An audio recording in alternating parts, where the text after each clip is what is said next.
अपना खाना खुद उगाना एक बहुत ही रिवॉर्डिंग एक्सपीरियंस है जो आपको सीधे जमीन और उससे मिलने वाले पोषण से जोड़ता है। घर पर उगाई जाने वाली कई सब्जियों में से शकरकंद या स्वीट पोटैटो एक बहुत ही बढ़िया सब्जी है। यह न केवल एक स्वादिष्ट और वर्सेटाइल रूट वेजिटेबल है जिसमें विटामिन्स और फाइबर भरपूर होते हैं, बल्कि इसे उगाना भी सरप्राइजिंगली आसान है। सोचिए, आप अपने बैकयार्ड या बैल्कनी में जाइए और मिट्टी से एक ताजा, वाइब्रेंट शकरकंद निकालें जो पूरी तरह से केमिकल्स और पेस्टिसाइड्स से फ्री हो। यह सिंपल एक्ट आपको एक गहरा सेंस ऑफ अकॉम्प्लिशमेंट देता है और आपके परिवार को ऐसी सब्जी देता है जो स्टोर से खरीदी गई किसी भी चीज से ज्यादा हेल्थी और स्वादिष्ट होती है। एक सिंपल स्लिप से लेकर एक भरपूर हार्वेस्ट तक का सफर सभी के लिए एक डिलाइटफुल प्रोजेक्ट है। अपनी शकरकंद उगाने के फायदे सिर्फ डिनर प्लेट तक ही नहीं है। ये बच्चों के लिए एक एजुकेशनल एक्टिविटी है जो उन्हें पौधों के लाइफ साइकिल और पेशेंस और केयर के महत्व के बारे में सिखाती है। बड़ों के लिए यह मॉडर्न लाइफ की भागदौड़ से एक थेरेप्यूटिक एस्केप है जो नेचर के साथ कनेक्शन के शांत पल देता है। इसके अलावा होम गार्डनिंग सस्टेनेबिलिटी को बढ़ावा देता है। अपना खाना खुद उगाकर आप अपना कार्बन फुटप्रिंट कम करते हैं, फूड वेस्ट को कम करते हैं और यह सुनिश्चित करते हैं कि आप ऑर्गेनिक मेथड से उगाई गई सब्जी खा रहे हैं। शकरकंद के लश ग्रीन वाइन्स भी एक अट्रैक्टिव ग्राउंड कवर बनाते हैं जो आपके गार्डन स्पेस में नेचुरल ब्यूटी का स्पर्श जोड़ते हैं, जबकि आप स्वादिष्ट ट्यूबर्स के जमीन के नीचे विकसित होने का इंतजार करते हैं। शकरकंद उगाने का एक सबसे अपीलिंग पहलू इसकी एक्सेसिबिलिटी है। आपको शुरू करने के लिए बहुत बड़ी जमीन या महंगे स्पेशलाइज्ड इक्विपमेंट की जरूरत नहीं है। आपके बैकयार्ड में एक सनी पैच, आपके पेटियो पर एक बड़ा कंटेनर या यहाँ तक कि एक बैल्कनी पर एक स्टर्डी ग्रो बैग भी आपके शकरकंद के पौधों के लिए परफेक्ट होम का काम कर सकता है। यह अडेप्टेबिलिटी इसे अर्बन गार्डनर्स और सीमित जगह वाले लोगों के लिए एक आइडियल क्रॉप बनाती है। यह प्रोसेस अपने आप में स्ट्रेट फॉरवर्ड और फॉरगिविंग है जो इसे उन बिगिनर्स के लिए परफेक्ट बनाती है जो अभी होम गार्डनिंग की दुनिया में कदम रख रहे हैं। बस थोड़ी सी नॉलेज और थोड़ी सी मेहनत से कोई भी होम ग्रोन शकरकंद हार्वेस्ट की मीठी सफलता का आनंद ले सकता है। यह गाइड आपको simple, easy to understand language में प्रोसेस के हर स्टेप को समझाने के लिए बनाई गई है। हम परफेक्ट सॉइल एनवायरनमेंट तैयार करने से लेकर स्टोर से खरीदी गई शकरकंद से अपनी खुद की प्लांटिंग स्लिप्स बनाने तक सब कुछ कवर करेंगे। हम सनलाइट और वाटर की एसेंशियल रिक्वायरमेंट्स पर चर्चा करेंगे। आपको अपने बढ़ते पौधों की देखभाल कैसे करें इस पर गाइड करेंगे और आपको दिखाएंगे कि बेस्ट फ्लेवर के लिए अपनी फसल कब और कैसे हार्वेस्ट करें। हम आपको उन कॉमन चैलेंजेस के बारे में भी बताएंगे जिनका आपको सामना करना पड़ सकता है और उन्हें दूर करने के लिए सिंपल ऑर्गेनिक सॉल्यूशंस देंगे। अंत तक आप अपनी शकरकंद उगाने की एडवेंचर पर निकलने के लिए कॉन्फिडेंट और इंस्पायर्ड महसूस करेंगे। एक ऐसा सफर जो स्वादिष्ट रिवॉर्ड्स का वादा करता है। किसी भी सफल गार्डनिंग एंडेवर का आधार मिट्टी है और शकरकंद भी इसका अपवाद नहीं है। वे ऐसी मिट्टी में पनपते हैं जो डीली, अच्छी तरह से ड्रेनिंग और ऑर्गेनिक मैटर से भरपूर हो। भारी कंपैक्ट क्ले सॉइल ट्यूबर्स के विकास को रोक सकती है जिससे छोटे मिसशेपन आलू निकलते हैं। रोपण के बारे में सोचने से पहले अपनी बगीचे की क्यारी को अच्छी तरह से तैयार करने के लिए समय निकालें। गार्डन फॉर्क या टिलर का उपयोग करके मिट्टी को कम से कम 8 से 10 इंच की गहराई तक ढीला करना शुरू करें। यह एक नरम, हवादार वातावरण बनाता है जहां जड़ें आसानी से फैल सकती हैं और बड़े, स्वस्थ ट्यूबर्स में विकसित हो सकती हैं। मिट्टी के किसी भी बड़े ढेले को तोड़ना महत्वपूर्ण है ताकि आलू को बिना किसी बाधा के बढ़ने के लिए पर्याप्त जगह मिल सके। एक बार जब मिट्टी ढीली हो जाती है तो अगला महत्वपूर्ण कदम इसे ऑर्गेनिक मैटर से समृद्ध करना है। यहाँ आप वास्तव में पौष्टिक और स्वादिष्ट फसल के लिए आधार तैयार करते हैं। अच्छी तरह से सड़ी हुई खाद या पुरानी खाद की एक उदार मात्रा को शामिल करने से अद्भुत काम होगा। ये सामग्री न केवल बढ़ते मौसम के दौरान पौधों को आवश्यक पोषक तत्व प्रदान करती है, बल्कि मिट्टी की संरचना और नमी बनाए रखने की क्षमता में भी काफी सुधार करती है, जबकि अतिरिक्त पानी को निकलने देती है। इस स्तर पर फास्फोरस और पोटेशियम से भरपूर एक संतुलित ऑर्गेनिक फर्टिलाइजर भी मिलाया जा सकता है। हाई नाइट्रोजन फर्टिलाइजर्स से बचना सबसे अच्छा है, क्योंकि वे उन जड़ ट्यूबर्स की कीमत पर लश वाइन ग्रोथ को प्रोत्साहित करते हैं जिन्हें आप उगाना चाहते हैं। शकरकंद सूरज पसंद करने वाले पौधे हैं, जिन्हें पनपने के लिए बहुत सारी सीधी धूप की आवश्यकता होती है। अपनी बगीचे की क्यारी के लिए जगह चुनते समय या अपने कंटेनर्स को रखते समय ऐसी जगह चुनें जहां हर दिन कम से कम 6 से 8 घंटे सीधी अनफिल्टर्ड धूप मिलती हो। दक्षिणमुखी स्थान अक्सर आदर्श होता है। अपर्याप्त धूप के परिणाम स्वरूप कमजोर बेल का विकास होगा और इससे भी महत्वपूर्ण बात, छोटे ट्यूबर्स की खराब उपज होगी। सूरज की गर्मी उन शर्करा के विकास के लिए महत्वपूर्ण है जो शकरकंद को उनका विशिष्ट मीठा स्वाद देती है। तो खोदने से पहले अपने बगीचे या अपनी बैल्कनी में प्रकाश पैटर्न का निरीक्षण करने में एक दिन बिताएं, ताकि अपनी भविष्य की फसल के लिए सबसे धूप वाली जगह मिल सके।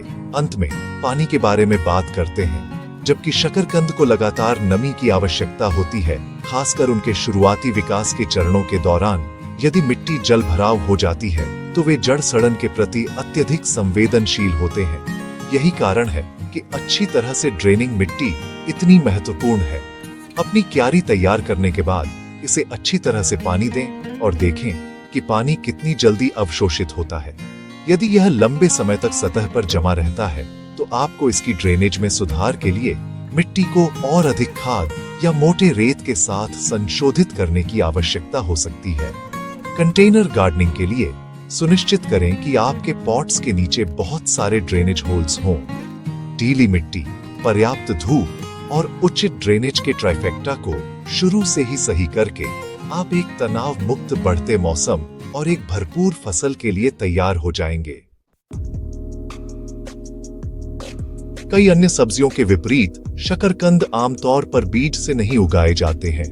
इसके बजाय वे स्लिप्स से उगाए जाते हैं, जो एक परिपक्व शकरकंद से उगने वाले छोटे जड़ वाले अंकुर होते हैं। रोमांचक बात यह है कि आप ग्रोसरी स्टोर से खरीदे गए एक स्वस्थ ऑर्गेनिक शकरकंद से घर पर आसानी से अपने स्लिप्स बना सकते हैं। इस फैसिनेटिंग प्रोसेस को शुरू करने के लिए एक फर्म, ब्लेमिश फ्री शकरकंद चुनें। इसे धीरे से धोएं और इसे टूथपिक्स का उपयोग करके पानी के एक जार में नुकीले सिरे को नीचे की ओर करके लटका दें। आलू का निचला आधा हिस्सा पानी में डूबा होना चाहिए, जबकि ऊपरी आधा हिस्सा हवा में खुला रहना चाहिए। जार को एक गर्म धूप वाली जगह पर रखें, जैसे कि खिड़की की सिल पर। कुछ हफ्तों के भीतर आप जादू देखना शुरू कर देंगे। शकरकंद के ऊपरी आधे हिस्से से पत्तीदार अंकुर निकलने लगेंगे। साथ ही पानी में डूबे निचले आधे हिस्से से डेलिकेट सफेद जड़ें उगना शुरू हो जाएंगी। इसे देखना एक मनमोहक प्रक्रिया है और बच्चों के लिए एक शानदार विज्ञान प्रयोग है। पानी को ताजा रखने और किसी भी फफूंद को बनने से रोकने के लिए हर कुछ दिनों में पानी बदलना सुनिश्चित करें। पत्तीदार अंकुरों को लगभग 5 या 6 इंच लंबा होने दें। ये अंकुर आपके भविष्य के शकरकंद के पौधे हैं और उन्हें विकसित होते देखने की उम्मीद इस यात्रा का एक रिवॉर्डिंग हिस्सा है। यह सरल तरीका आपको शुरू से ही पौधे के पूरे जीवन चक्र से जोड़ता है। एक बार जब आपके स्लिप्स वांछित लंबाई यानी 5 या 6 इंच तक पहुंच जाते हैं, तो उन्हें बगीचे में लगाने के लिए तैयार करने का समय आ जाता है। प्रत्येक स्लिप को पेरेंट पोटैटो से उसके आधार पर धीरे से मोड़ें या सावधानी से काटें। उन्हें जीवित रहने का सबसे अच्छा मौका देने के लिए आप चाहेंगे कि प्रत्येक स्लिप मिट्टी में लगाने से पहले अपनी खुद की जड़ प्रणाली विकसित करे। स्लिप्स को पानी के एक अलग उथले जार में रखें, यह सुनिश्चित करते हुए कि डंठलों का निचला 1 या 2 इंच डूबा हुआ हो। लगभग 1 सप्ताह के भीतर आप प्रत्येक स्लिप के आधार से महीन सफेद जड़ों का एक नया नेटवर्क बनना शुरू होते देखेंगे। यह महत्वपूर्ण कदम युवा पौधे के लिए मिट्टी में संक्रमण को बहुत कम तनावपूर्ण बनाता है। आपके अच्छी तरह से जड़ वाले स्लिप्स और तैयार बगीचे की क्यारी तैयार होने के साथ अंतिम चरण रोपण है। सभी फ्रॉस्ट का खतरा टल जाने और मिट्टी के गर्म होने तक प्रतीक्षा करें, क्योंकि शकरकंद गर्म मौसम की फसल है। स्लिप्स को लगभग 12 से 18 इंच की दूरी पर लगाएं। जड़ वाले हिस्से और तने को पत्तियों के पहले सेट तक दबा दें।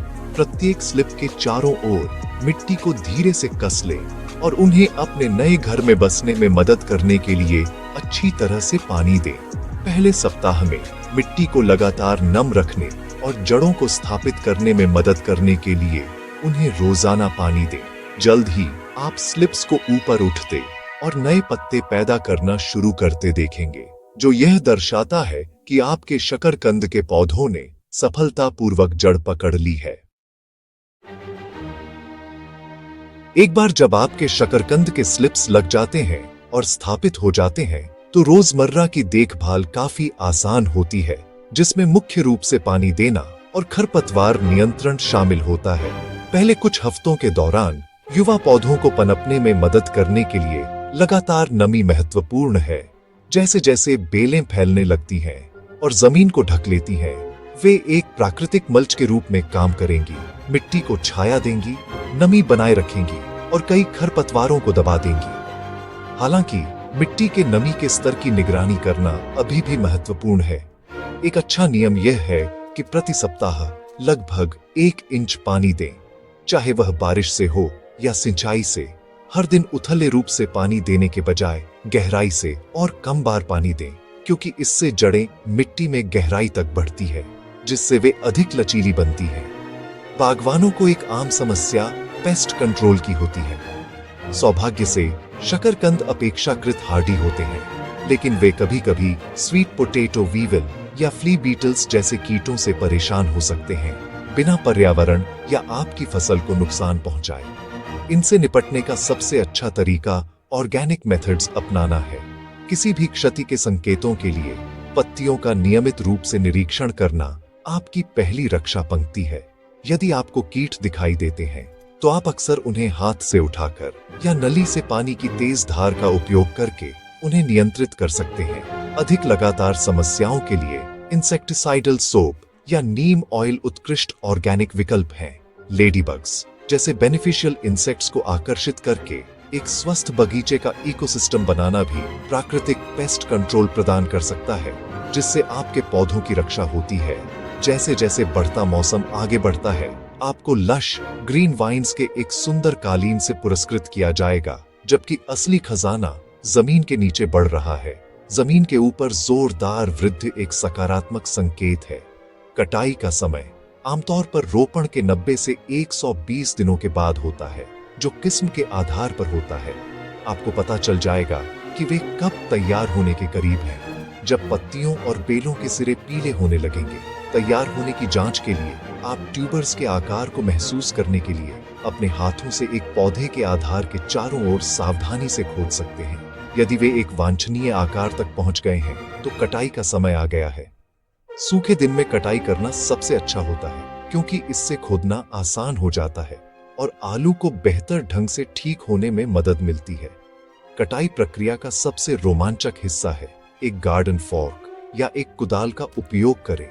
पौधे के केंद्र से लगभग 1 फुट दूर सावधानी से खोदें, ताकि डेलिकेट ट्यूबर्स को छेदने से बचा जा सके।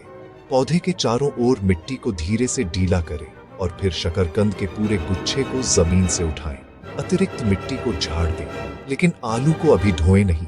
अपनी पूरी मिठास विकसित करने और उन्हें अधिक समय तक स्टोर करने में मदद करने के लिए उन्हें ठीक करने की आवश्यकता होती है। उन्हें लगभग 7 से 10 दिनों के लिए एक गर्म, छायादार और अच्छी तरह हवादार जगह में हवा में सूखने दें। ठीक होने के बाद उन्हें कई महीनों तक एक ठंडी अंधेरी जगह में स्टोर किया जा सकता है। यह अंतिम चरण सुनिश्चित करता है कि आप कटाई के बाद भी अपनी होम ग्रोन सफलता के मीठे स्वाद का आनंद